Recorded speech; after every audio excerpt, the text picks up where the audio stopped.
There is a very specific moment that happens inside your body, usually within minutes after you drink water. Not after a meal, not after sugar, but after something you believe is completely safe. Water. And for many people over the age of 50, that moment is not helping your blood sugar the way you think it is. In fact, for some, it's quietly making things worse. You won't feel it. There's no pain, no warning, no signal. But inside your bloodstream, something subtle begins to shift.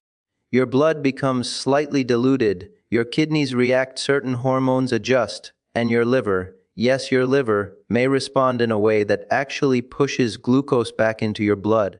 It sounds unbelievable, I know. How could water, the very thing we're told to drink more of, have anything to do with blood sugar instability? But here's the part most people have never heard before. It's not just how much water you drink. It's when you drink it, how fast you drink it, and what your body is already doing at that exact moment.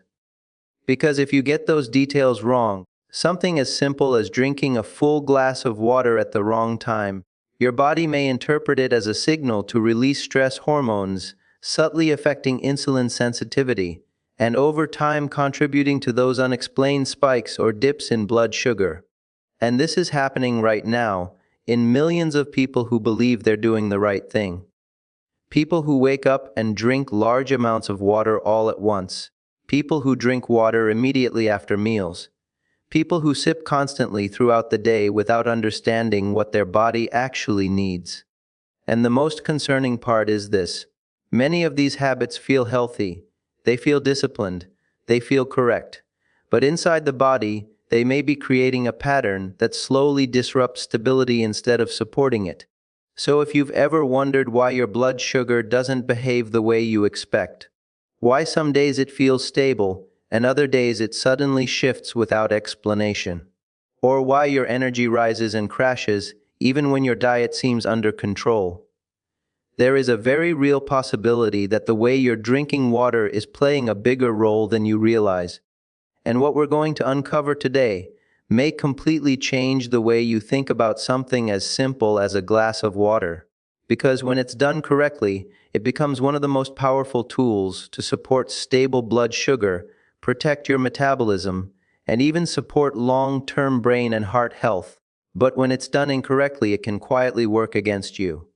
Now let's take a step back and understand why this matters so much, especially after the age of 45, 50, and beyond. As the body ages, it doesn't lose its ability to regulate blood sugar, but it does become more sensitive to small disruptions. Your insulin doesn't respond as quickly as it once did. Your cells become slightly more resistant to absorbing glucose. Your kidneys, which play a major role in fluid and electrolyte balance, begin to function differently. And your thirst signals, the very mechanism that tells you when to drink, become less reliable. So what happens? You begin to rely on habits instead of signals. You drink water because you've been told it's healthy. You follow routines that seem logical. But your body is responding in ways you may not fully understand. And this is where things become very interesting. Because water doesn't just hydrate you. It interacts with your blood volume, your electrolyte balance, your kidney filtration, your hormone levels, and even your blood sugar regulation in ways that are far more dynamic than most people realize. When you drink water, especially in large amounts or at the wrong time, your body doesn't just passively absorb it, it reacts. Your kidneys begin filtering more actively. Your blood becomes slightly diluted, and in response, your body may release certain hormones, like cortisol or adrenaline, to maintain balance. Now here's the key connection. Those same hormones are also involved in raising blood sugar.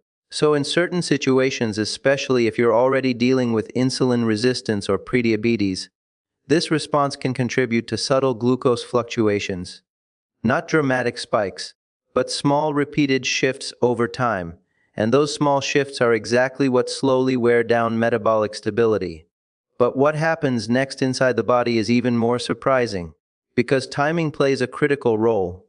Let's talk about one of the most common habits. Drinking a large glass of water first thing in the morning. Now this is often recommended as a healthy practice, and in many ways it is. But for some people, especially those with unstable blood sugar, drinking a large volume of water immediately after waking can create a mild stress response. Why? Because your body is transitioning from a fasting state. Your blood sugar is already being regulated carefully by your liver, and suddenly introducing a large volume of fluid can signal your body to adjust quickly, triggering hormonal responses that may briefly increase glucose release. Again, you won't feel this, but over time it contributes to instability. Now, this doesn't mean you should avoid water in the morning. It means the way you drink it matters. Slow, steady, controlled hydration allows your body to adapt without triggering unnecessary responses.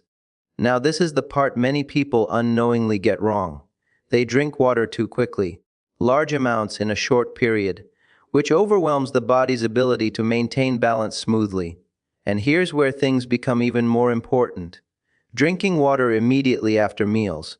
This is one of the most misunderstood habits. When you eat, your body begins a complex digestive process, enzymes are released, stomach acid is activated, your pancreas begins preparing insulin to manage the incoming glucose. Now, if you introduce a large volume of water immediately after eating, you can dilute digestive enzymes and stomach acid. This may slow digestion slightly, and when digestion becomes less efficient, glucose absorption can become less predictable. Instead of a smooth, controlled release, you may experience uneven absorption, and that unpredictability can translate into blood sugar fluctuations. Now, this doesn't mean you should avoid drinking water with meals entirely, but it does mean moderation and timing are critical. Small sips, not large amounts, allowing your body to maintain its natural digestive rhythm. Now, here's something most people never consider: electrolytes. Water alone is not the full picture. Your body doesn't just need fluid, it needs balance. Sodium, potassium, magnesium, these minerals help regulate how water moves in and out of cells, and they play a direct role in insulin sensitivity. When you drink large amounts of plain water without adequate electrolytes, you can dilute these essential minerals, and over time, this can affect how your cells respond to insulin, which means even if your diet is good, your body may not use glucose as efficiently. And this is where many people unknowingly make a serious mistake. They focus only on drinking more water, without considering balance. Now let's talk about another subtle but important factor: constant sipping throughout the day. Many people believe that continuously sipping water is the healthiest approach, but in some cases, this prevents your body from reaching natural hydration rhythms. Your kidneys are constantly working. Your body never fully stabilizes fluid balance, and this continuous state of adjustment can subtly affect hormone regulation, including those involved in blood sugar control. So instead of constant sipping, structured hydration, drinking at intentional intervals, can be more supportive, allowing your body to absorb, process, and stabilize before the next intake. Now here's where things become very interesting again. Temperature, cold water versus room temperature. Cold water requires your body to expend energy to warm it. This may slightly increase metabolic activity, but it can also trigger mild stress responses in some individuals, especially when consumed quickly. Room temperature water is generally easier for the body to process. Smoother, gentler, less disruptive. These small details may seem insignificant, but over time they add up. Now let's bring this all together into something practical, something you can actually use in your daily life. The goal is not to drink more water. The goal is to drink water intelligently, to support your body, not challenge it. Start your day with water, but drink it slowly. Give your body time to wake up, to adjust, to transition out of its fasting state. Avoid large amounts of water immediately after meals. Instead, take small sips if needed, and allow digestion to proceed naturally. Space your water intake throughout the day in intentional intervals.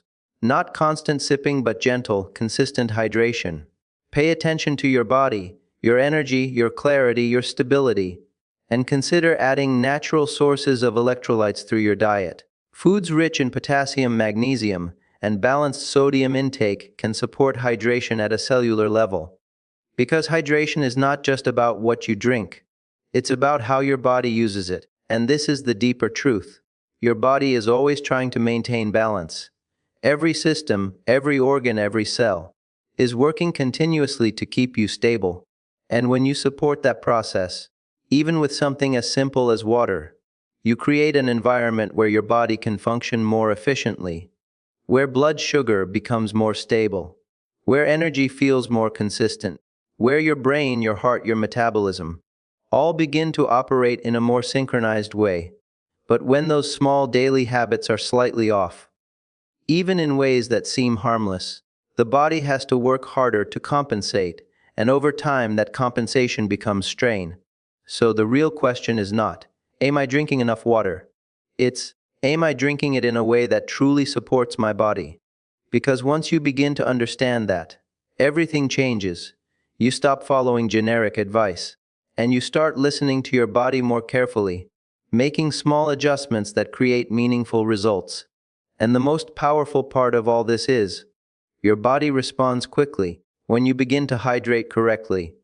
Many people notice improvements in energy clarity, even blood sugar patterns within days or weeks, because the body has an incredible ability to adapt, to repair, to rebalance, when given the right conditions. So as you move forward, pay attention to these small details. Slow down your water intake, be mindful of timing, support your body's natural rhythms, because sometimes the difference between stability and imbalance is not something complex or dramatic, it's something simple, something you do every single day, without thinking, and once you begin to do it with awareness, you give your body exactly what it needs to protect you, support you, and carry you forward into a healthier, more stable future.